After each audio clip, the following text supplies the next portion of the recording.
Bol Bol was born on November 16th, 1999 in Sudan.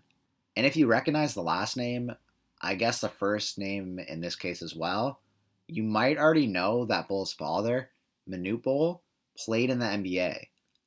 If I read you Manute Bol's basketball career resume, it'll make you understand why his son gets a lot of attention. Manute Bol is the tallest player in NBA history, standing at 7'7". And even though he averaged under 20 minutes a game for his entire 10-year career, he led the league in blocks twice and ended his career in 18th place on the all-time blocks list and second all-time on the blocks per game list. Maybe Manute Bol didn't last in the league for too long because he was only 200 pounds, which would mean he's 110 pounds lighter than the current tallest big man in the league, Taco Fall, at 7'5". The other factor for why Manute Bol wasn't in the league for a long time is because it's speculated that he was in his 40s or maybe even 50s while playing in the league. I'll save that for another video, but you get how the Bol family has a certain legend aura around them. Back to Bol Bol. When Bol was 2 years old, his family moved to Connecticut as designated political refugees. Upon encouragement from his father, he began playing basketball at age 4. Although he initially didn't really like the sport, he eventually began playing with his dad at the gym. At age 7, the family moved to Kansas, and as a 6'5" 7th grader, Bol was featured in a highlight video at an Indianapolis basketball camp that drew attention from the media. Crazy enough, the following year, Bol Bol received his first NCAA Division I offer from New Mexico State as an 8th grader. Once Bol got to high school, his life started moving at a fast pace. Being in the spotlight because of his basketball ability, his height, and his father's legend status, being in the public eye was something that he would have to get used to. At age 14, he stood at 6'11". During his freshman season, playing in junior varsity, sports website Bleacher Report compared him to a taller Kevin Durant. I can see the comparison. He was 6'10" at the time, which is about the same height as Kevin Durant right now. Bol also had a slender build, and he was able to run the floor and make shots. When the summer came after his freshman season, Bol began to play AAU. By then, he was receiving more interest from a number of Division I programs, including Kansas and Oklahoma. In his sophomore season, Bol was ranked as one of the top players in the class of 2018 by recruiting service 247 Sports. For his junior season, Bol announced that he was transferring to Mater D High School in Santa Ana, California.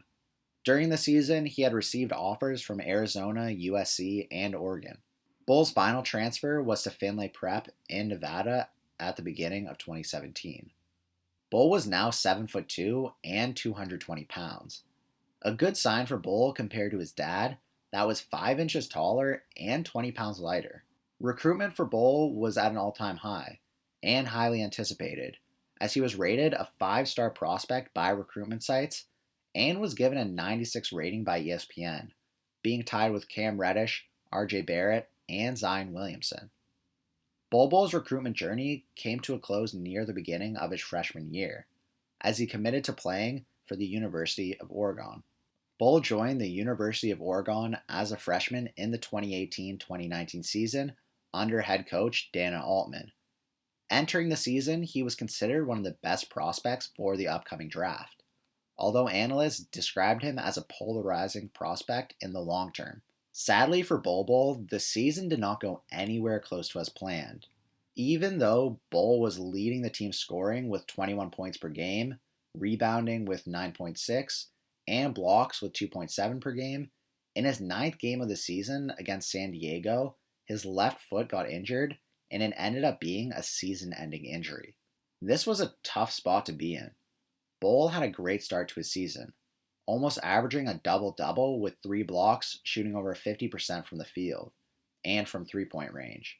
Bol Bol had the tough decision ahead of whether to remain at Oregon for another season and prove even further what he could accomplish, or declare for the NBA draft, with the weight of skepticism about his play through a full season, and the seriousness of his injury. This young star, with a little bit of bad luck, had a very tough decision ahead of him. Bol was no stranger to the limelight. He was used to being spoken about and people doubting him, and this would help him develop thick skin, as Bol was confident in himself to declare for the NBA draft by the beginning of January of 2018. Bol was listed at 7'2", 208 pounds, which was down from his listed weight at 235 pounds when he entered college. Teams and players will inflate height and weight to look better as a prospect, which may also be the reason for why his weight was listed at 235 when he entered college. Even with the foot injury and the fact that he was underweight for his size, Bol was still ranked to go fairly high in the draft. He certainly wasn't in the top 5 like he was coming out of high school, but one Bleacher Report writer had him going 10th, with most other draft boards having him in the top 20. Bol was even invited to attend the draft in the green room, an indication he would be among the first 20 players off the board. With the 44th pick, Bol Bol was selected to the Miami Heat and traded to the Denver Nuggets that same night. At this point, Bol Bol must have been really upset. I mean, who wouldn't be? Knowing that you can play with the best, having all the hype surround you, and plummeting to the middle of the second round would not be a nice feeling. I honestly don't understand it either. Once you're getting down to the end of the first and second round, usually not too many star players come out of that range. And when you have a guy that's a rare talent, how could you pass that up? The higher you go in the draft means the higher expectations, but also more money and status. Let's look at some of the top picks in the draft and how much they're going to make. Zion Williamson is on a 2-year, $20 million contract. Darius Garland, who was picked 5th, has a 2-year, $13.1 million contract. Tyler Harrow, picked 13th, has a 2-year, $7.4 million contract. And Matthias Thybulle, who was picked 20th, has a 2-year, $5.3 million contract. You can see that the lower the pick, the less money you make. If you want to pay me $100,000 or $50,000 a year to play basketball, then that's fine with me. But I'm not at the level of the NBA. And for Bol Bol, knowing that he could have, should have, and was projected in the top 20 of the draft and missed out on much bigger contracts was very upsetting. When you look at guys that got drafted around Bol Bol, their contracts aren't that bad. So how much money did Bol Bol really get for being picked 44th overall? Maybe like $3 million over 2 years, maybe $1 million a year. That'd be acceptable for a guy of his caliber. Well, as you're about to see, Bol Bol made a whopping $80,000 his first year. Well, Bol Bol didn't actually play a game with the Nuggets until the NBA bubble, as he signed a 2-way contract at the beginning of the season with the Nuggets and their G League affiliate team, which means that Bol Bol could be called up for a maximum of 45 days per season to the NBA. Bol played a total of 10 games in the bubble, 6 in the regular season and 4 in the postseason. How much did he really miss out on? Well, definitely in the millions, and I can't put all the blame on him. If he was healthy at Oregon, I think he would have been a top 10 pick for sure, as basically every draft board projected him from 10th to 20th anyways.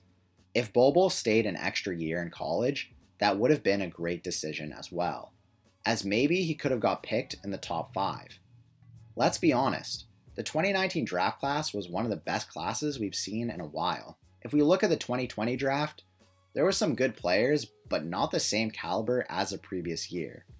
Even if Bol didn't play too good, but he finished with a healthy, solid season, and was picked in the top 10, 20, or really any pick that would have him in a better position than what he already was in, that would have been great.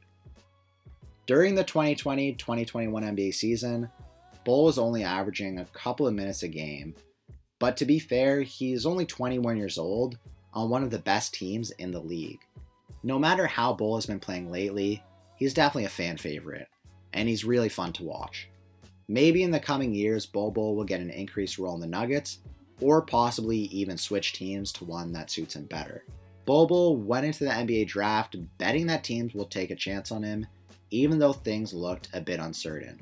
Although Bol landed on a great Nuggets team with the potential to win NBA titles, it may have not been the best fit for his individual development or for his pockets. Remember, make your decisions wisely, or it might end up costing you a lot of money. What do you think Bol Bol's potential is in the NBA? Should he have stayed an extra year in college for a chance to secure a bigger paycheck? Like, comment, subscribe, and thanks for watching.